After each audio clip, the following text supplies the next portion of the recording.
না, আমি চিঠি পেয়েছি, আমি এসেছি। কোন বিষয়ে বলেছে কিছু? না, সিবিআই আমাকে ডেকেছে।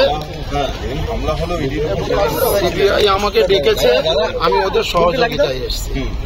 সন্দেশখালীতে ইডি আধিকারিক ও সিআরপিএফ জওয়ানদের মারধরের মামলায় সরবেরিয়া আগরহাটি গ্রাম পঞ্চায়েতের প্রধান জিয়াউদ্দিন মোল্লা সহ মোট 10 জনকে তলব করেছে সিবিআই। তার মধ্যে সরবেরিয়া আগরহাটি গ্রাম পঞ্চায়েতের প্রধান জিয়াউদ্দিন মোল্লা সহ 6 জন নিজাম প্যালেসের সিবিআই দপ্তরে এসে পৌঁছেছেন। এদিন জিয়াউদ্দিন মোল্লার সঙ্গে ছিলেন তার আইনজীবী। আমি একা এসেছি। আপনি কে, নাম কি? আর কাকে ডেকেছি? আরে কি জানেন দাদা, ভেতরে যাবেন না, ভেতরে যাবেন না।